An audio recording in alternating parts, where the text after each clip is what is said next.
nestled in a cozy Basque Country town. Population 1,268. Only a few golden and amber leaves still cling to the trees, while the rest have fallen to a whiff of warm, rustling blanket across the ground.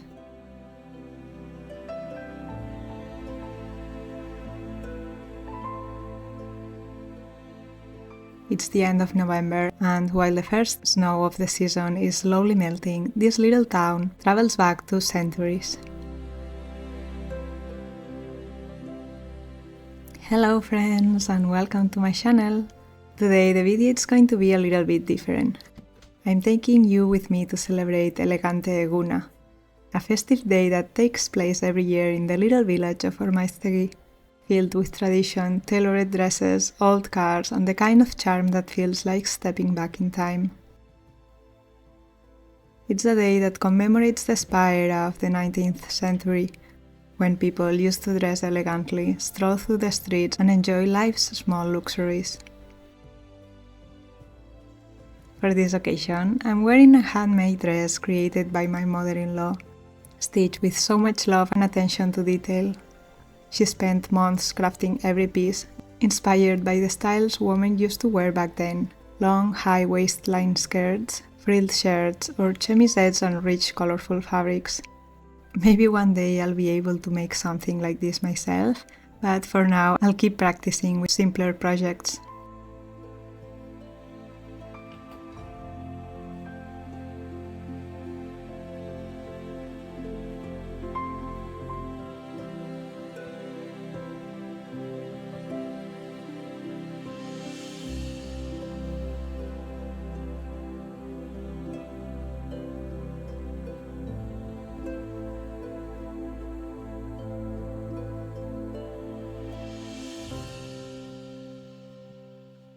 November in the Basque Country can be quite cold, so it's typical to wear a short cape over the dress.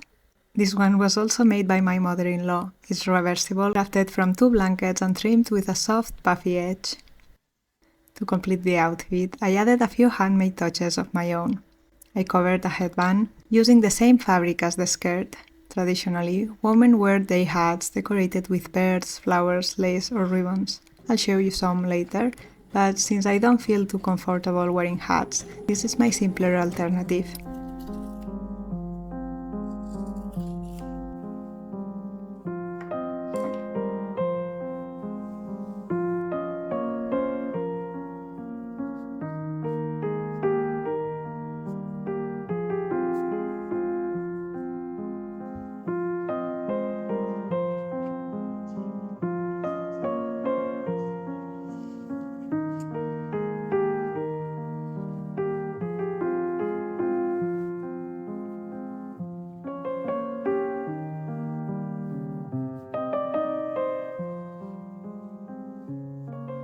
The skirt is thick and warm, but I'm still afraid it might not be enough to keep my legs warm.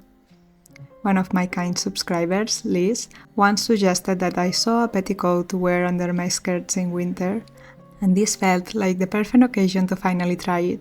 So she sent me a lot of helpful resources to instruct myself in historical clothing, because honestly I know only so little.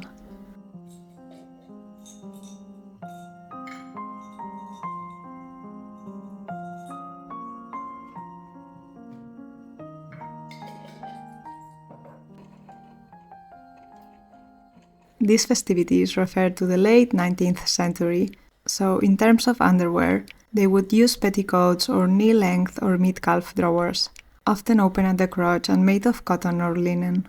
I found this amazing video from Christine Weig that was just what I was looking for inspiration. She refers to these as split drawers or knickerbockers. I have a thick cotton bedsheet that was waiting to be upcycled on my stash, which is perfect. Let's see if I manage to do something nearly accurate, but without the opened crotch. Please forgive any little anachronism that might slip into the making of this piece, starting by using a modern sewing machine. I'm using one of my handmade pajamas as a guide to draft the pants onto the fabric, although the drawers will be a bit shorter.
Now I'm sewing the two leg pieces together with a seam that goes from the front waistband down through the crotch and up to the back.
And here they are. Traditionally, they are a little bit shorter, but that length didn't feel quite right on me, and I adore how they turned out.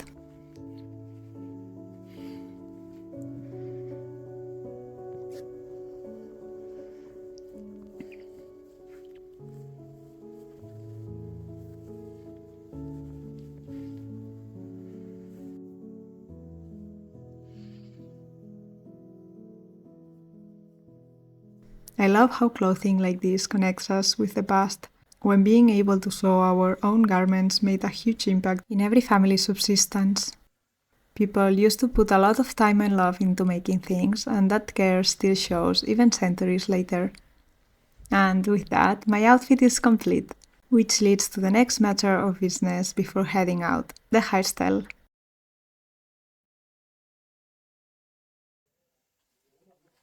I'm really bad at taming my hair. I have little imagination when it comes to hairstyles, so for this I also had to make some YouTube investigations. I will leave some resources in the description for easy Victorian hairstyles.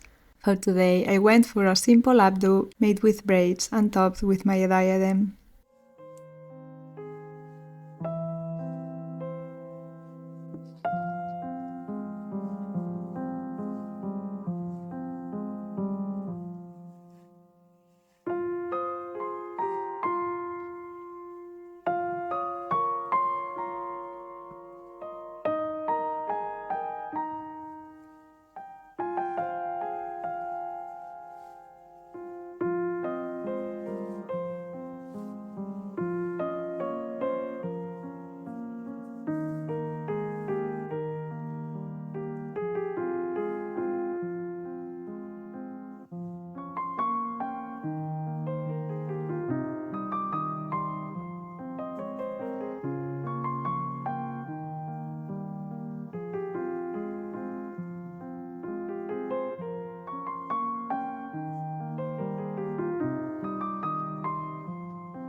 When we step outside, the whole village is transformed.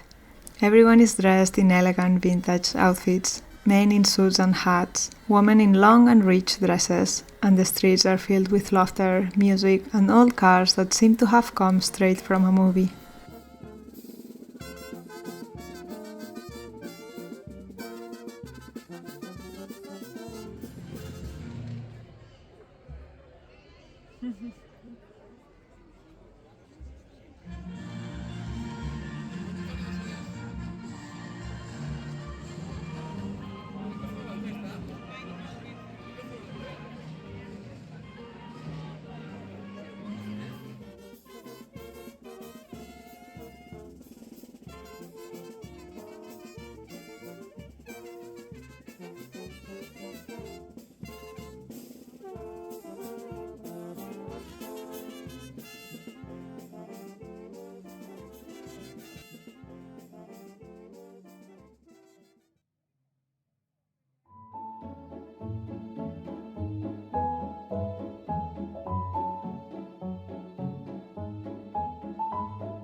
There's something so beautiful about how this community celebrates its history, not just as a memory, but as something alive, shared, and joyful.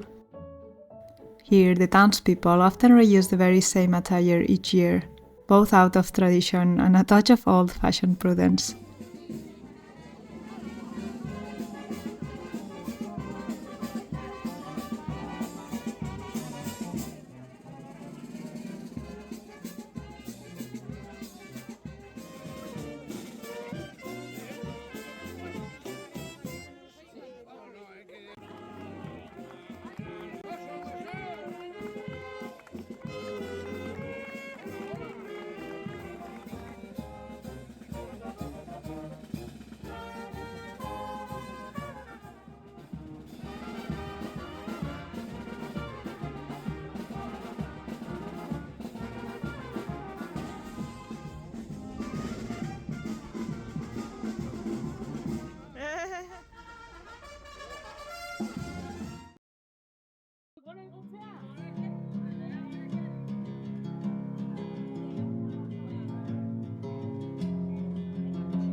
As always, this celebration includes good food, homemade dishes shared in societies, and tables full of laughter. These moments make me think of how much I love this part of the world. The rhythm of life, the closeness of the people, the landscapes that make you want to slow down and stay forever.